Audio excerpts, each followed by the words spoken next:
Hey everybody, thanks for joining. Today we are going to be talking about Zeroheight with Storybook and some of the design system workflow tips that you can do with it, or with them, I should say. Um, Let me go through here and introduce people that are with me today. One of them is Rosie, Senior Product Engineer at Zeroheight. Well, Rosie, do you want to do a little intro, tell us about yourself?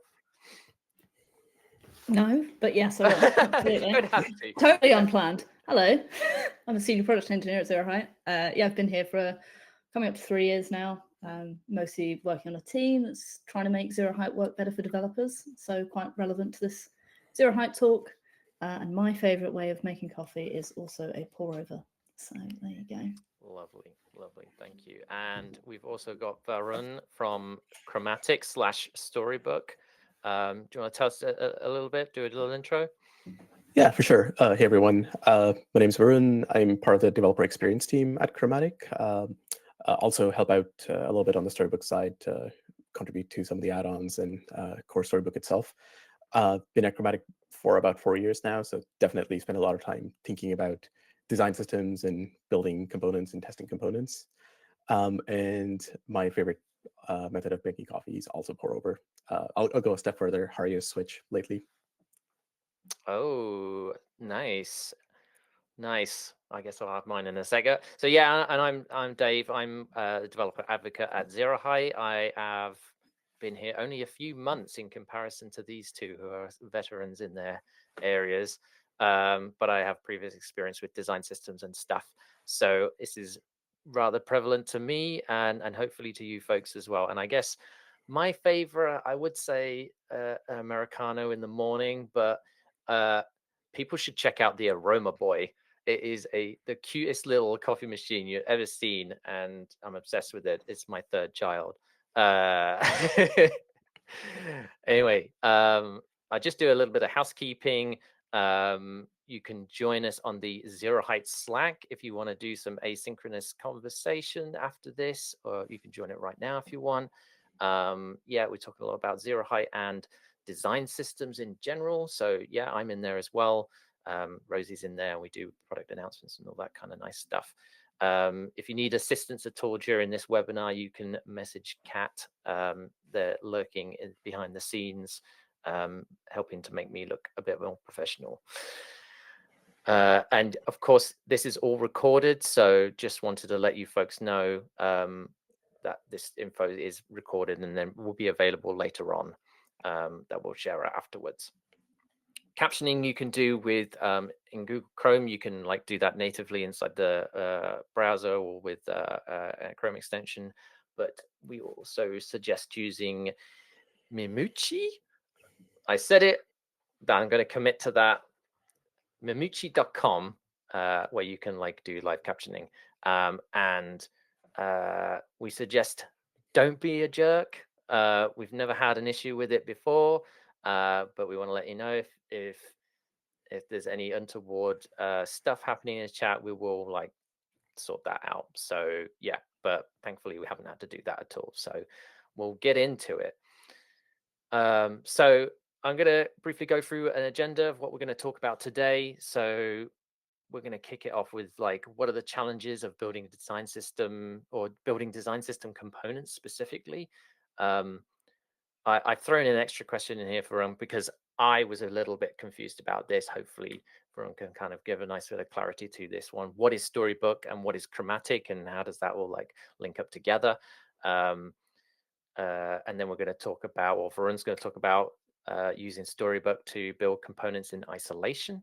We're also going to talk about using Storybook with Zeroheight. We've got a couple of demos. We've actually got quite a few demos in this webinar, so that'll be interesting to share. Also going to talk about some component testing in Storybook. That sounds super interesting. And then we'll round things off with a Q&A. So please throw the questions into the chat at any point during this webinar, and we'll be happy to answer them. And of course, we can answer them afterwards in the Slack, in the Zero's Slack. I can't pronounce that very well. It's a bit confusing. But yeah, our Slack, you can ask in there afterwards. So yeah. So I'm going to hand it over to Varun to get into it. But yeah, sorry to throw that extra question in there. But maybe some people are a little bit confused, or they might be unknown of like what's Storybook and what's Chromatic. And then what can you tell us about using Storybook to help you build components in isolation? It sounds really interesting. Yeah, no, totally. That's a very fair question. Let me just share my screen and we can get into it. All right. Go for it. So I'm going to use this little demo application that a colleague of mine made. Shout out to Jan. It's a really cool demo app, but it's kind of replicating Uber Eats or any kind of meal delivery application. So you can do the usual thing, like go in, search for a restaurant, pick what you want to order, add it to the cart, and check out. So pretty straightforward e-commerce workflow. And so one of the challenges that you have when you're building such applications is if you're working on a particular component, that component tends to have different variants. So I'll zoom in on this little restaurant card here. The card has this sort of regular state. If the restaurant is closed for the day, it has this closed state. If it was recently added to the system, there's this new state to it. And if I refresh the page for just a real flicker of a second, you saw like there was a bit of a loading state. Plus, I can switch between light and dark modes, and the colors kind of adjust accordingly. So when you're working on this component, you kind of need to be able to visualize at least all of those different variations and make sure that they look and behave the way you want to as you're sort of building out the component or making any kind of edits to it. And if you try to do that inside the application itself, it tends to be pretty hard. You have to kind of go through that repetitive process of toggling the light mode or dark mode, or finding the right state, or even with loading state, like somehow triggering that through maybe you block network requests on in the network tab in DevTools and so on. And it gets kind of tedious. And then the other thing is you kind of have to remember, like, what are all the different variations of this component? So if I come in and try to make any modification, have to remember to go and make those. So that's exactly the workflow that Storybook targets. It gives you a sandbox so that you can work on this one component in isolation and not have to worry about replicating all those states manually. So I'll jump into the Storybook for this particular application. And this is the restaurant card right here. And the idea is that you can isolate and render that one component in isolation. And that's the magic of Storybook. Is all it does is it detaches the component from the application context and lets you render it in isolation. And then you can feed a bunch of variables into that component to trigger all of its different variations. So you've got the default state, the new state, closed state, and even the loading state. This is kind of the core flow, and the way this happens is through something called a stories file. So I'll quickly jump into the code for this project. And what kind of is this like a typical like React application? Is that what it is, like the kind of stack? Yeah, Storybook itself is the UI is built in React, and then there's like a whole bunch of JavaScript in the back. Oh, sorry, I mean the website. Oh, sorry. The example one that you have. Yes, yeah. This is a typical React application. I believe it was built using Next.js, but definitely React. So yeah, so each component here is a React component. But that isn't really a limitation when it comes to Storybook. You can be using any kind of front-end framework, and Storybook works with most major front-end frameworks. Or if you're just going straight up HTML, CSS, that works too, or even web components. The idea is, like, as long as you have some kind of components to break up the UI, that's a perfect fit for Storybook. Before I go on, any more questions? No, I was just curious about that. I harp on about web components. I was just curious on like how it works with the other stuff. That sounds great.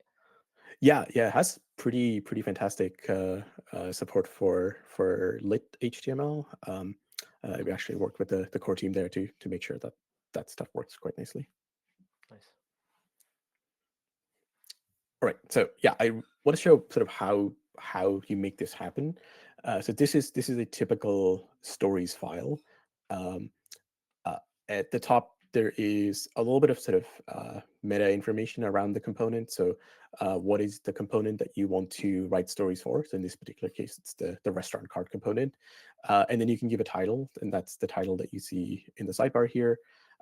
If you have these sort of nested title, it groups things together. That's why you see the components category, and then within that, there is the restaurant card component. And then there's like a few other things which I'll come to shortly. But this is the bit that I want to show. So this is what a story looks like. So if you've written a React component or any sort of even web components or any kind of modern component type UI, generally you pass some kind of inputs into that component. And Storybook has a sort of normalized version of inputs. We call them arguments, or args for short. So if you're using React, then these args map to props. With Vue, they would map to inputs and so on. So in this case, the restaurant card expects some sort of data to be able to render correctly. So the restaurant name, a rating, the tag for it, and these sort of or sorry, subtitle for it, and then tags for what categories it fits under. So in this case, I'm grabbing some mock data that's referenced here and passing that into my first story, and then just setting the name to Burger Kington. And that's the default state. Then if I wanted to render the new state, what I'm doing is keeping that default data that was passed into the first story, but just setting is new to true. And similarly for is closed is set to true, and for loading is set to true. And that way we're able to get all of these variations. And then Storybook will read these story files that you have in your code base to render the different variations of each of the components. So similarly, we have stories for the button component, animated illustration, header, footer, so on. Nice. So forgive me, I might just compare this to like something in Figma. So a Figma component, like you would have a bunch of like variables in the sidebar that you could change and switch, and this is mirroring that kind of concept inside of Storybook. So you could think of those as different like instances of using that component in Figma, but you're changing all the variables to ensure that that component can handle those different contexts or different use cases. And not only that, to be able to build those components with those different use cases. Like in theory, you could have a component where you've not built it, but you're spitting out the variables, and then you build that component based on what if there was an image at the top, or what if there was a title, or what if there was no title or no subtitle. These kind of stories are like different instances that you might have in a Figma file, just to kind of relate it a bit more to like design files that somebody might be sourcing from in order to build these components. No, totally. That's a really great analogy. Actually, we adopted the variance term from Figma itself, because Figma uses that concept of variance for a component. So similarly, stories and variants kind of map one to one. Actually, so up top, you'll notice this parameters property on the meta object.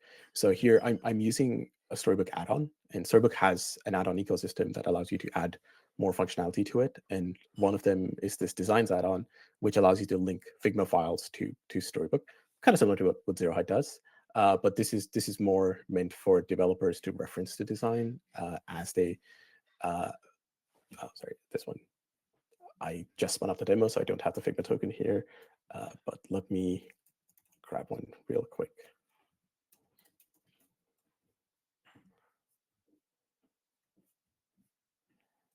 Going live, doing it. Yeah, I just have another one published that no should problem. have the token. Let's see if it does or not. Yeah, it does. Okay, cool. So yeah, much like Zeroheight, it allows you to sort of link the coded components to the design file. So here I have the Figma designs for this particular restaurant card component visible side by side. So this is using FigSpec, which is an open source sort of extension of Figma embeds that allow you to get some information from the embeds. So that way I can, for example, compare, is this thing the right height compared to what's meant to be in the spec, and so on. And Oh, wow. on the left here, I'm just using another Storybook add-on called Measure that allows you to get some measurement for whatever element that you're hovering over. And on the right is the Figma file where I can get the actual specs that the designer meant. So, for example, the padding 8833. Similarly here, I can see, yeah, it's kind of what I expect it to be in the spec. So it makes it easy to work on this component without having to jump back and forth between Figma and Storybook and your IDE. You can just focus on one thing at a time. Nice. This is very good for people like myself, very front of the front end development, and want to like produce a component to be very accurate to the designs or the provided designs. You can like flick back and forth and work on it as you go along. That's really nice. Yeah, totally. And I believe there's a question in chat for what's the add-on called. So sorry, if I go into the add-ons, it's this one here, Storybook add-on design, and I'll drop a link to that in chat. Thank you. No, that's great. Cool. Jumping back to Storybook. So the other thing that you might notice in the UI was the light and dark mode. So this is quite similar to, I guess, in Figma terms, the sort of the new, what's the feature called? Is it called context or variables, right? Where you can change the variables and you can have a light and dark theme. So that kind of same idea does apply to Storybook too. So props or inputs into a component are just things that are passed directly into the component, but there might be larger app level context that impacts the UI too. So things like which theme is active, or if you have internationalization, which language or locale is active. So that kind of stuff you generally trigger through Storybook add-ons. So here I'm using an add-on to switch which theme is currently active, so I can go between light and dark themes to test the two different variations of the UI too. There is a Storybook add-on themes that handles most, I would say, CSS setups that you might have. So if you're using straight up CSS or Tailwind or one of the CSS and JS libraries, it generally works with most of them, and it allows you to, and it gives you this sort of toggle to switch between the different themes you might have, and similarly change the background color accordingly. So when I'm testing in the dark theme, it has the whatever dark background you want to specify for the component. Nice. Oh, that's great. And I'll show one more add-on, which is really helpful. So in this case, we have the header component, and this component changes the way it looks like at different viewports. So I can totally just resize the Storybook panel to get those different variations.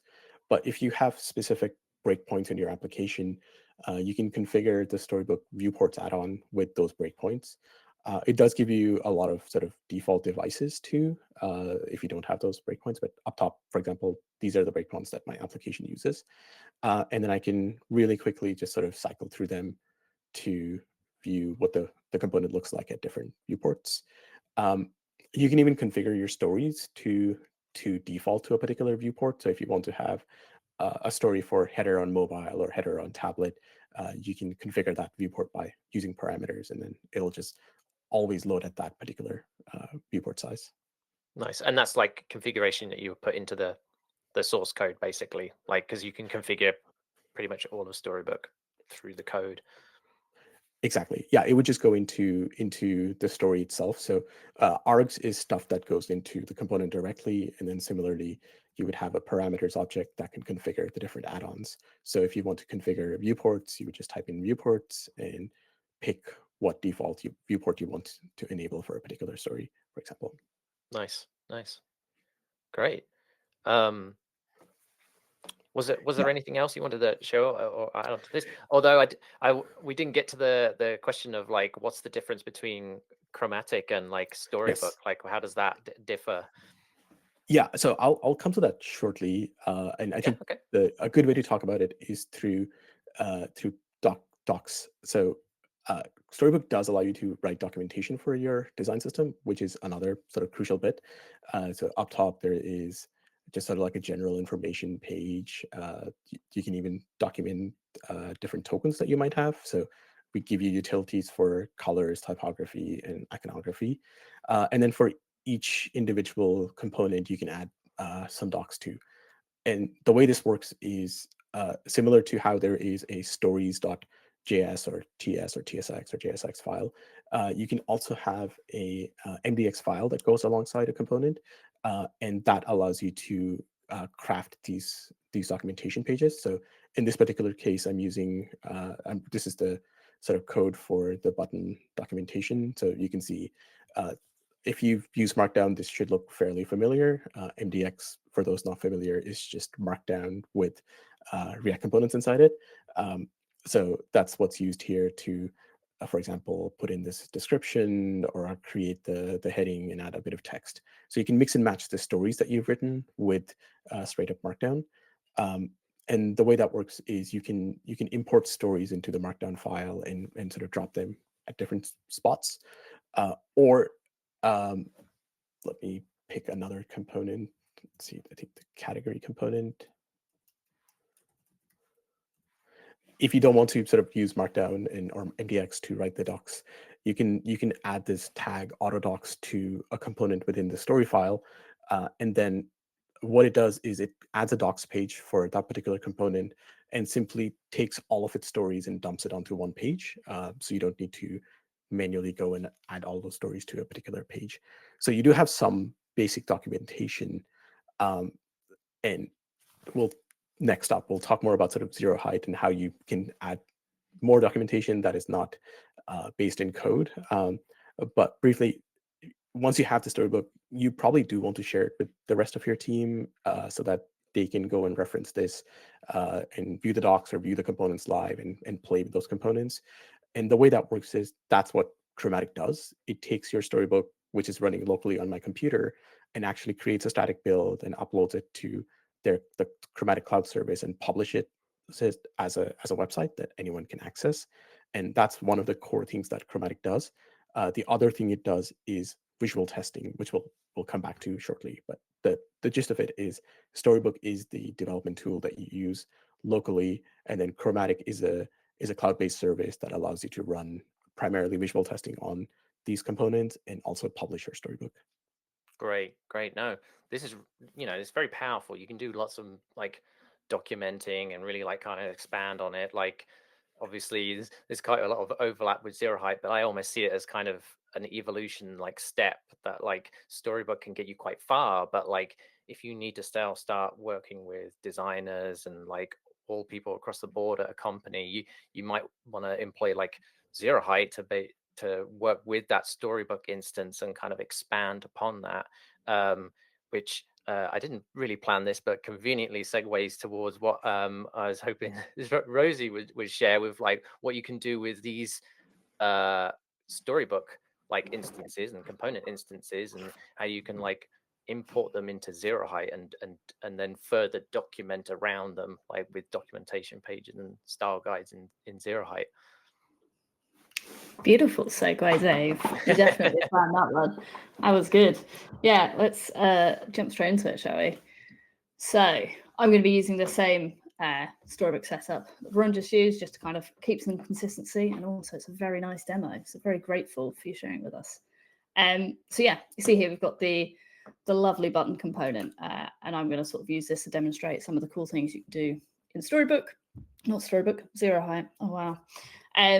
But yeah, so obviously, hopefully your designers are already using Zeroheight, and sort of, you want to meld together your developers and your designers working together.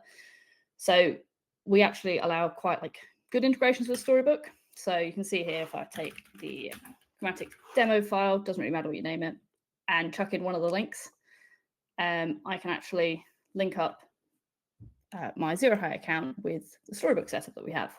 And then you'll see we have this lovely list of all the files, all the stories, and different variants you've seen that are in Chromatic, actually now in Zeroheight. This includes all the documentation, which is where we'll start. So if I have a look at the button file, what we can do, sorry, I do have very slow internet where I live as well, is we can actually import the nice documentation that you've written in MDX straight into Zeroheight.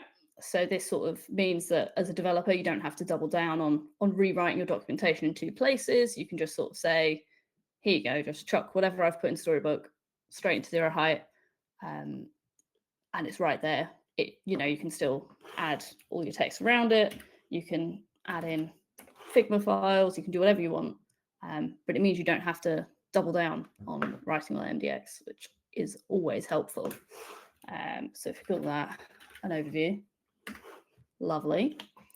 But the other good thing is obviously you'd want to document your designs. And if I was to sort of add like a Figma file, right, and find the button component, as you'll see here, we're talking about Figma and how you show all the different variants. You end up with, for the button, 45 different ways in which the button can display, which obviously when you sort of import that into documentation, it's a bit overwhelming. You can't really sort of tell what each one's meant to do. We can sort of like toggle on the fact that you can see each of the things that's changed, but it's kind of a bit difficult to read and see.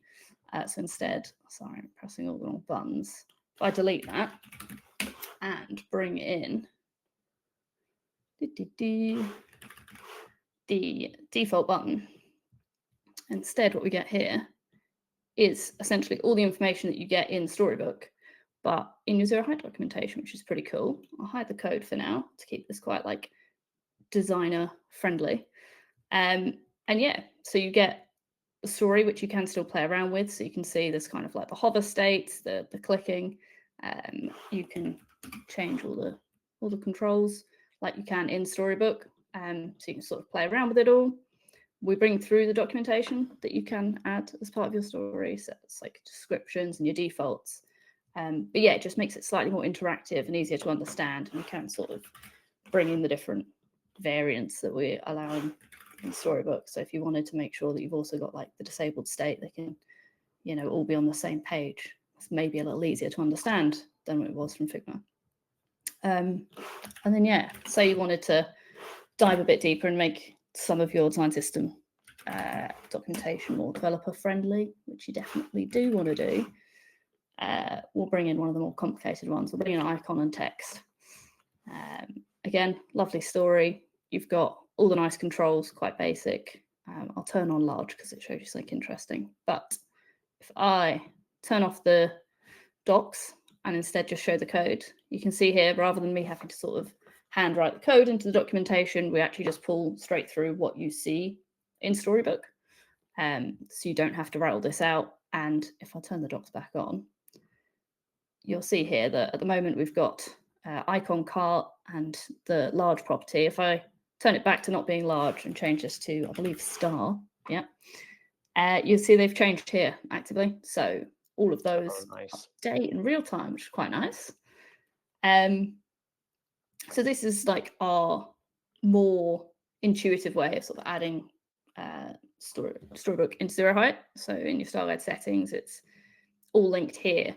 And these are sort of linked per Zeroheight release. So if you're also doing like releases of your documentation in Zeroheight, you can do releases in the way that you deploy your Storybook. So, if you're using Chromatic, you can change the URL per version of Storybook that you have, and then you can update it in sync with Zeroheight so that the stories will all automatically update. You can also add multiple as well, which is quite nice. So I'm pretty certain I can remember this one. Let's see if that works. Wow. Yes. Go to that far too often. But what that means is, so you can have like multiple storybooks set up as part of your Zeroheight and just sort of, add them all in so they can all be put in the same place. Well, that's probably the most ugly story I could have added, but there you go. Well, actually, you've brought in just in time with like what you're doing there. Amy has a question about like pulling in documentation into Zeroheight. Is that exclusively for Storybook? And it's not. You can pull in from all different sources like that, including Figma. So you can drop in the component directly there and annotate it as much as you need to. So it's really powerful. Like and I think it marries up quite well if like often companies start with quite a powerful like development team and like a lot of full stack developers, and they'll jump to Storybook. Obviously it's the right choice to use in that case, but then as the company expands and starts kind of bringing in more designers and more like marketing like department as well might need logos and stuff like that. You could then use Zeroheight to then expand upon that and become more like inclusive, shall we say, of like using those components like Rosie just showed. Like you don't have to be like fiddling with code, like you could be literally toggling switches in order to demonstrate what a button looks like and behaves. Absolutely. Yeah. And the other sort of documentation you can bring in, I'll just note down here, is Markdown as well, in case you're interested in further forms of documentation. So we sort of link up with your code repos and you can sync your Markdown from those as well. But I don't currently have any repos connected, so I won't add that in. Yeah, the final bit that I will show is we have, I'll call this tab accessibility. We do actually have, you might have noticed, I've been skipping past this little step that we have here. So this is the native embed, which is the one we suggest you use because that's the one that like looks really pretty and works really well with Storybook, because behind the scenes, what it's actually using is, for those that don't know, what you need to enable is, if you're on the latest version of Storybook, you'll get a thing called an index.json. If you're on the older versions, it'll be a storybook.json, no, stories.json. And it's just a little config flag that you need to basically enable as part of your Storybook setup. But this is essentially how we're getting the information into Zeroheight. It's a massive JSON blob of all your stories. And so that's what this lovely new native embed, as we call it, uses. We do still have this old embedded iframe, which the one reason that we'd suggest you might use it is, say, for example, if I take this one, this is essentially just an iframe, which when you have this toggle off, will just show you the story, which is, you know, looks lovely.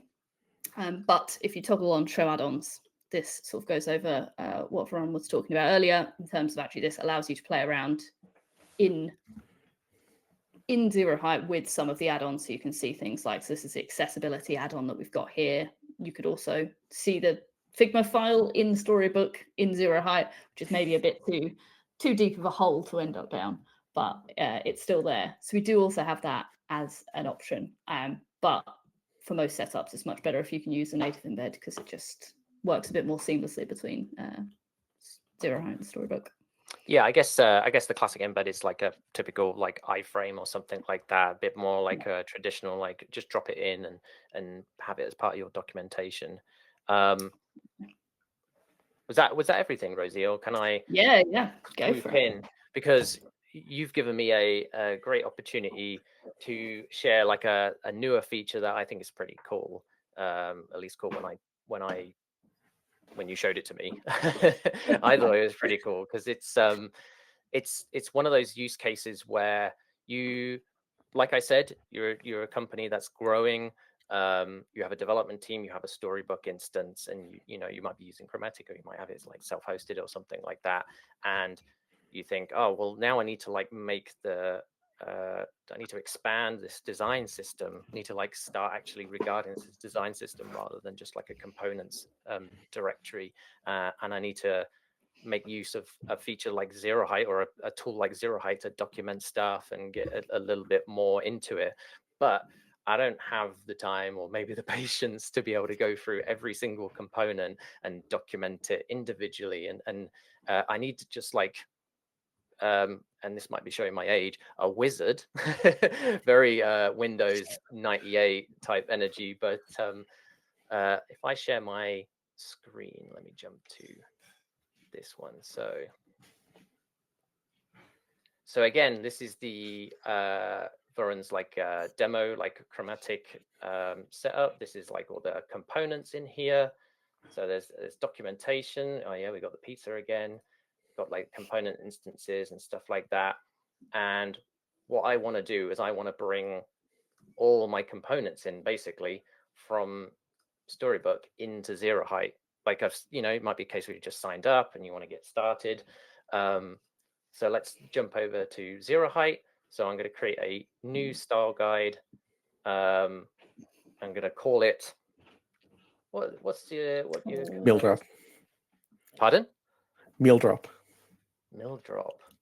Oh, how do you spell that? Is that MEALDROP. Or Mel drop. Yeah, that works too. I'm calling it Mel drop. I need my ears clearing out, I think. So let's call it Mel drop. Mail drop design system. You heard it here first. This is the one. So yeah, we're going to start our new design system in Zeroheight. We're just kicking it off. And this is a new beta feature. Bring your components from Storybook into Zeroheight with one click. So connect Storybook. So you can just drop in the URL, and what it's going to do is going to figure out what the URL is for this. So don't worry about like any query parameters or any like strings on the end of it. It's going to figure out what this Storybook is. So if I create style guide, it's going to go through all the components, going to figure it all out, and it's going to produce a style guide like out of the gate. So we've got like our button component, we've got our designs, we've got our code, got like our default instance. This is just what Rosie was just setting up here, and I've just done it with like one button click. It looks so lazy. So much quicker. Yeah. I don't know why we're doing it so manually. Well, yeah. Why didn't you use this? So yeah, it's really great. And like, I mean, there are cases where there's going to be stuff where it's what it's done is produced empty like tabs and things like that, where you can then start expanding upon it. And I think that's a great opportunity from there on in for you to like start documenting and adding to it, like with your Figma files and like instances and variants and all that kind of stuff. But this is like, this gets you from 0 to like something very, very quickly. And like we've got all the components in here, footer, like an icon button and the code and like the variants as well. It's a really great place to like have a starting point.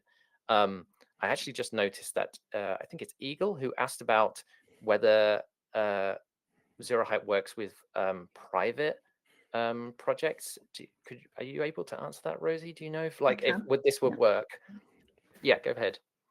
So the native embed, if it's private in terms of being behind a VPN, like we have a little mode that you can toggle for that to basically change the way we make the call. So if it's behind a VPN, we can work with that. If it's completely hidden behind some sort of authentication, at the moment we can't. We're definitely sort of like interested in the problems people are having around the way they secure their storybooks and how that could look. Obviously at the moment, because it's such like an open source thing, like people do it in so many different ways, we haven't fully cracked it being private.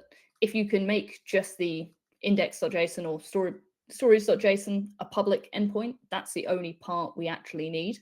And therefore that would allow it to work with Zeroheight. But yeah, I mean, if you have a specific setup and you're willing to sort of like chat about it in the Zero Slack, like we're always willing to hear and see if there's the sorts of things we could look into in the future.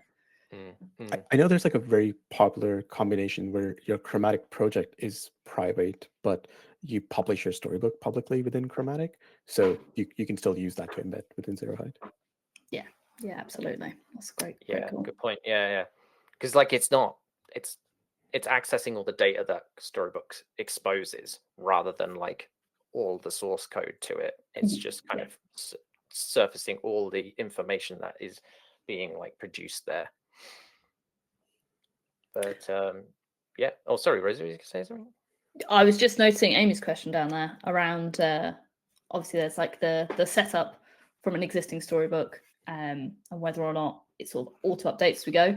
At the moment, the answer is no, but it's definitely something we're looking into as part of this beta. So obviously creating from storybook files currently in beta, having it auto update is something that one of the teams is currently looking into, and we are potentially going to run a beta around that as well and see if people find that useful, because yeah, we've definitely heard that could be helpful, as well as also being able to add like multiple stories at once. Because at the moment it's sort of like add one story at a time, which if you've suddenly got 6 new stories to add, it's a little bit teeth pulling. But instead, we're looking at being able to add multiple stories at once, which I think will be out in the world again soon. So yeah.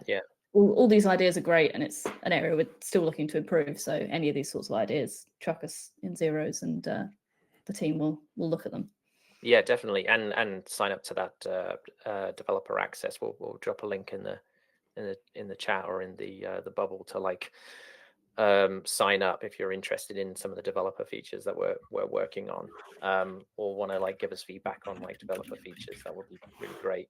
And just to double check, Rosie, this is just like what you added in, where it added in the Storybook URL. So you've already got this set up in here, and this will kind of work with versioning, I guess, if you wanted to drop in a new version of the Storybook URL. Yes, yeah, absolutely. So yeah, so if you were to version it with like some sort of, well, depends what you do, how you version it. But if you version it using different URLs, yeah, as you release a new version of Storybook, you can then also release a new version of your style guide with a different URL, and all of your stories will automatically use the later version of the URL while leaving your old documentation using the old version of the URL, so that everything stays in sync, versus having sort of like one version from Storybook and then your Zeroheight documentation saying something else.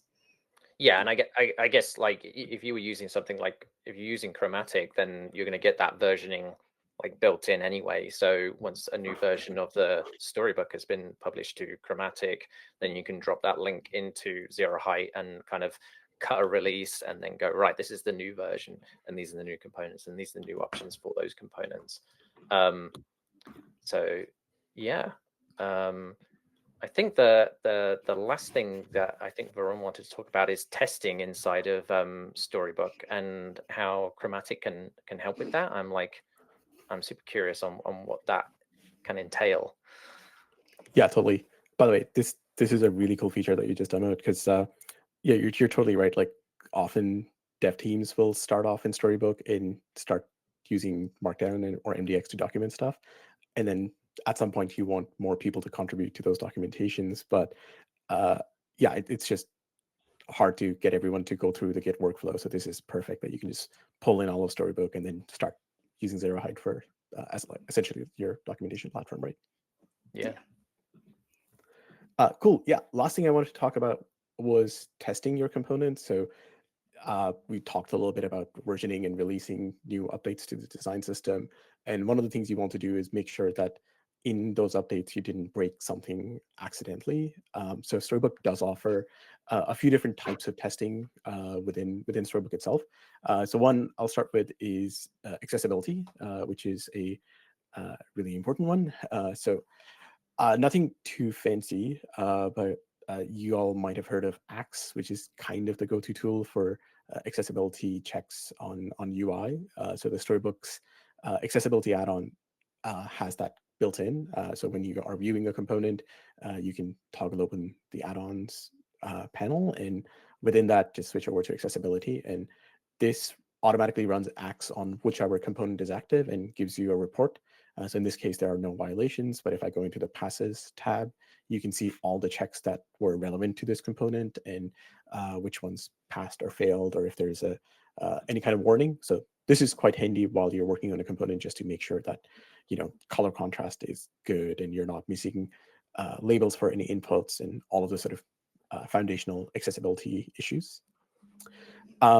Next up, I want to talk about visual testing. So that's the core sort of Chromatic workflow, which is visual testing. So you've written all the stories for these components inside Storybook, and what Chromatic does is it allows you to check whether the components are looking the way you want them to, or if you accidentally change something.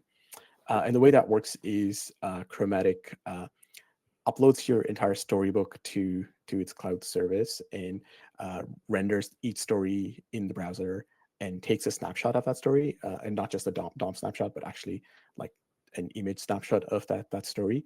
And then it compares it to a previously accepted baseline and checks to see if there are any changes.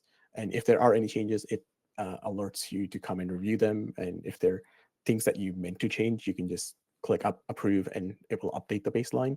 And if it's an accidental change, that's a good way to catch and go and check your code to see what caused it. So you can use Chromatic as a web app to run this workflow, but there's also an add-on within Storybook that brings Chromatic right into Storybook, just called the Visual Test add-on. So here I run Chromatic once on the Storybook already, which is why you can see the baseline. So on the left is the actual coded component, and on the right is just the image of the component that ran as the baseline test. So what I'll do really quickly is I'll go into this badge component and flip the colors around. So I'll make the background color the text color and the text color the background color.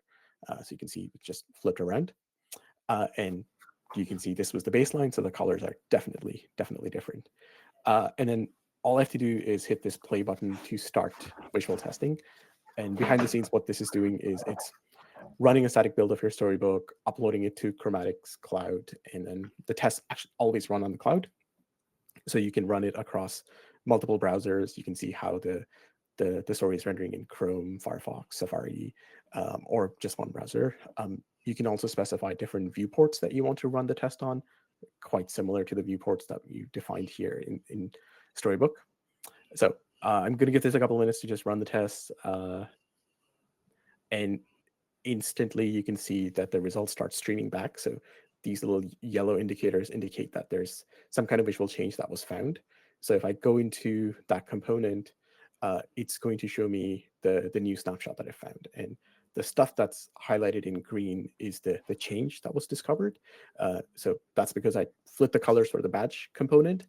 And this is probably the most common issue that comes up with design systems, where you won't change one component, but you might be using that component inside another higher level component, and you forget to account that will be impacted too. So this way you're able to capture all of those changes. So right from the badge component level, where definitely colors flipped, but then you happen to use that badge component inside the restaurant card component. So now it tells you that, hey, did you mean to make this change or not? All the way up to pages. So if I go into the restaurant details page, actually, so again, the tags were used here, or the badges were used here. So we kind of catch that issue. So that's where it's super handy. And the way you sort of review these changes is you go through them one by one. And if this is a change that you wanted to make, you simply hit accept, and now it updated the baseline. Similarly, I would go to the restaurant card component and update the baselines for all the different stories. That's kind of it for the visual testing workflow. Like I said, you can also use the Chromatic web app, which has a few more features. So if you want to run sort of diffs side by side, so this is the previous one, this is the new one. You can switch between 1UP and 2UP. Focus, I find super handy. So sometimes you have really tiny changes on a page, maybe a bit of text changed, or just like a small part of the page changed. The focus diff just kind of highlights exactly what part of the page changed and gets you there really quickly. Nice. Again, this is one of those things where, and I think I'll be hopefully preaching to the choir here, of like, developers really love like building stuff from scratch themselves, and will bike shed any opportunity they can. But this is a perfect example of just kind of going, I know that I need this and I know how I would build it, but to save myself time and to do it practically and to get it all working, visual snapshot test or visual regression test is like a fantastic thing you can just turn on inside of Storybook. And I've benefited from this in the past. Admittedly, we did do it all ourselves. It was good, but it was very like manual and very hard to like kind of maintain if something was to go wrong and you're doing it all in the CLI. It's not very intuitive. Whereas like what you've got here is like clickable like UI, where you just get the information back of like instantly showing you what's up, what's wrong, what's fine and stuff. Like I've benefited in a design system of having those snapshot tests. So just compare and just go, just so you know, that color's changed and it's changed these other components as well. Are you absolutely sure about that? It's really helpful. Totally. So I should mention, while Storybook is an open source tool, Chromatic is a paid service. So you can start off using Chromatic with a free plan that gives you 5,000 free snapshots a month. And for most design systems, that's actually like enough for your workflow. But as you scale up and have bigger projects, there are paid plans that add more snapshots to it. And then there's also a question here from Patrick around, can I run this add-on locally or through a deployed Storybook? So yeah, actually the add-on is meant to be run locally. So this is a local Storybook that's running, and that's where I'm running the add-on. You wouldn't run it on a published Storybook, to be honest. There's sort of two modes. You run it through the add-on, or you integrate this into CI. So when you open up a pull request, then you would have a CI task that triggers Chromatic to run there automatically. Yeah, but there are a few different ways to run Chromatic. Yeah, it would make sense to have this as part of your kind of pull request workflow or your kind of development workflow, where it's just a verification of like, yep, all green. Now you can merge it, and nothing's kind of been damaged, like accessibility wise, or like off-brand colors, or font sizing, or something like that. I was gonna like say that, like, as to wrap everything up, we were gonna answer questions, but I feel like we've answered the questions as we went along, and amazingly, we've been able to answer them fairly accurately. But if anybody else has any other questions as we wrap up here, then just drop them into the chat. I think we've gone through some really good stuff. Was there anything else you wanted to share with us, Varun, before we close off? No, I think I covered everything. Yeah, let me know if there's any questions.